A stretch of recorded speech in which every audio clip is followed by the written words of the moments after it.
Ubisoft just proved that the game in your library is not actually yours, and they can turn it into a dead icon whenever they get bored.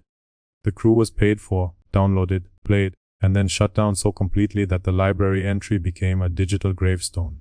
Basically, that is the scandal without the smoke machine. While you were clicking accept on those terms, the industry was building a kill switch for your library, but California just passed a bill that could disable it. Today we are breaking down AB 1921, Stop Killing Games, Lobbyist Panic, and how this hits your library. Here is the hit list: fake ownership, shutdowns, refunds, lobby excuses, preservation, and the next loophole. Those publishers are already hunting ways around this, and buy might get a worse name. Downloading games felt like the future, until we realized someone else holds the remote. Convenience sounded harmless because every downgrade arrived separately. One launcher was annoying. Another login was survivable. Mandatory online checks felt temporary. Delistings seemed rare until players began counting them. Shutdown notices felt distant until the play button became decoration. Hilariously, publishers are the ones who turned gamers into rebels. Every dead server, broken account, and vanished storefront trained people to ask one question: what exactly did I pay for?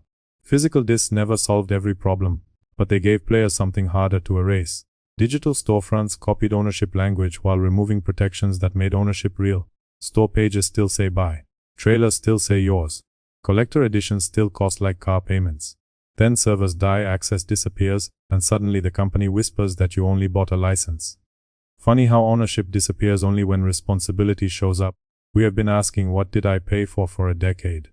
Now lawmakers are finally asking the same thing, and they're putting the answer in writing. California's AB 1921 matters because this fight moved beyond angry comments. Lawmakers in the California Assembly passed the bill 43-16, and now it moves to the Senate. That means Stop Killing Games walked from meme territory into lawmaking rooms. Why did this pass now instead of 5 years ago? Simple answer: the pattern became too visible. Audiences watched live service games launch rough, demand accounts, sell cosmetics, chase charts, and vanish when numbers dipped. Older complaints sounded like whining because each case looked isolated. Recent shutdowns made it obvious. Therefore, the crew did not create the anger from nothing, it gave the anger a face, a receipt, and a corpse sitting inside people's accounts. Managers expected the usual cycle. Executives expected angry posts, a #2 videos, then silence when the next trailer dropped. Instead, the movement helped push a real bill through a real vote. Seriously, companies are comfortable fighting customers in comment sections. Boardrooms are less comfortable explaining their business model in lawmaking rooms. The bill gives publishers a choice. Starting January 1st, 2027, if a paid digital game is sold or re-released in California and later loses the online service needed for play, the company must warn players 60 days ahead. After that, the company must provide a playable option or a refund. Options can include an offline patch, community server support, another working version, or money back. Most importantly, this is the part publishers hate. Under this setup, if you buy a paid game and the required service shuts down, the company cannot shrug and keep your money. Your library changes because the shutdown notice becomes more than a sad blog post. Suddenly, it becomes a countdown to responsibility.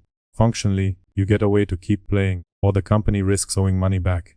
Precisely that is the weight really part of this story. Refunds turn quiet shutdowns into financial events. Angry tweets are tolerable. Bad comments are tolerable. Some nerd making a 40-minute video beside a bookshelf is tolerable. Actual refund obligations are not tolerable. Wait, stop and think about that. A publisher actually having to give your money back because they turned off a server is the industry's worst nightmare. This financial threat is why the industry's biggest lobbyists are sweating, and their excuses are getting desperate.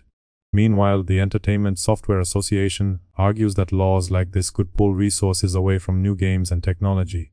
If companies cannot delete the thing you bought, how will they afford to sell you the next thing they might delete?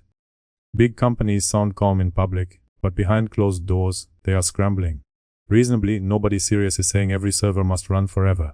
In practice, the bill gives companies options: patch the game, allow an offline mode, support community servers, provide another playable version, repay the buyer. Clearly, those are basic ways to avoid selling a chair and stealing the legs later. Industry pushback sounds like a defense of innovation, but it looks more like a defense of zero consequences. Lobbyists are crying, but wait until you see the loophole they may carve out for 2027. Because the crew made the problem impossible to ignore.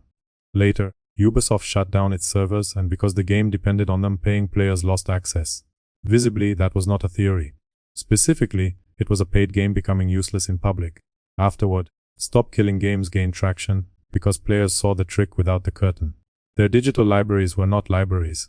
Instantly, they were hostage rooms with cover art. Companies want to call this normal software reality. Paying fans call it full price for a countdown timer. Again, AB 1921 will not revive every dead game. Rather, it applies going forward to paid games sold or re-released after January 1, 2027. So the point is prevention, not magic resurrection.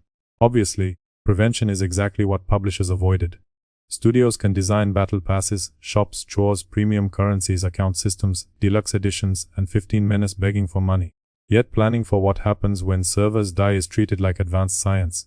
Impossible keeps becoming possible when embarrassment arrives. Islands of Insight moved to offline play before its online servers shut down. Splitgate added peer-to-peer support after official server support ended. Eventually, The Crew 2 received offline support after the original Crew backlash became too loud to ignore. These examples do not prove every online game is easy to save. Together they prove the lazy excuse is false. Apparently impossible means impossible until the public starts watching. Legally, the bill does not ask companies to perform miracles. Practically, it asks them to plan for the funeral before selling the corpse. Game preservation is not just nostalgia. People mock it with lines like, "Who cares, just play new games." Honestly, that response is stupid because games are not groceries. They should not have an expiration date hidden on the back of the box. Researchers at the Video Game History Foundation found that 87% of classic games released in the United States are endangered or unavailable commercially. Plainly, this is not one weird Ubisoft accident. Collectively, it is a whole industry pattern. Gaming is the only medium where billion-dollar companies can lose history and then expect applause when they resell one remaster at full price. Preservation is not hoarding. Meaningfully, it is stopping culture from becoming disposable software trash. Earlier, California pushed clearer digital license wording with AB 2426. Essentially, that law forces stores to be clearer when customers are buying a license instead of full ownership. Next, AB 1921 goes further by asking what happens when that licensed thing becomes useless. Naturally, that question scares publishers because it links legal language to real damage. Personally, for the viewer, the message is simple. If a company can take access away, it should not pretend the purchase was normal ownership. Since the buy button really means borrow, say borrow.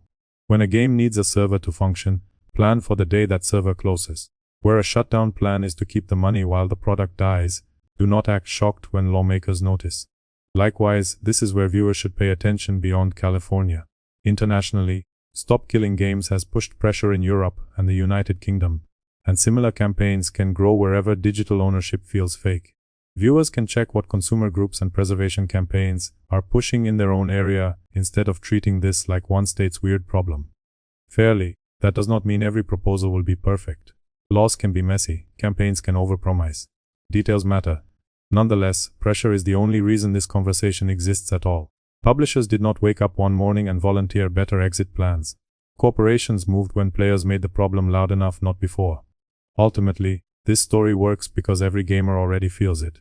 Everyone has seen a dead game, a delisted game, a broken launcher, an account issue, an online-only single-player mode, or a store page that says buy while the fine print says borrow. No viewer needs a law degree to understand the anger. Instinctively, you understand paying for something and losing it because a company flipped a switch. Modern gaming turned ownership into a vibes-based subscription with extra steps. Consequently, that is why this story has real YouTube potential. Technically, it is about a bill. Emotionally, it is about your library feeling like smoke with cover art. Even people who do not care about preservation understand the scam when it lands in their account. Maybe you lost one game. Perhaps you got locked out by a launcher. Possibly a publisher removed something from sale and left the community to play detective. Gradually, enough small insults become a movement. Undeniably, Stop Killing Games did not appear from nowhere. Years of shutdowns, delistings, always online requirements, license tricks, and companies pretending players were unreasonable created it. Currently, the industry is panicking because consumers found a real lever. Not a hashtag, nor a 3-day boycott that dies when the next showcase starts. Finally, a legal lever with money attached. Admittedly, AB 1921 is not perfect. At present, it is not law. Furthermore, it will not save every game, but it forces a conversation publishers avoided for years. Customers are not asking every server to live forever. Players are asking for honest warnings, working alternatives, and refunds when the thing they paid for gets switched off. Really, that should not be controversial. Only an industry addicted to fake ownership could make it sound extreme. Final question is what publishers do next. Will they plan offline patches, support community options, and sell digital games with real lasting responsibility? Or will they search for another loophole, rename ownership again, rewrite another store page, and pretend customers caused the problem? Lastly, if your business model falls apart because customers keep access to what they bought, maybe the problem was never the customers.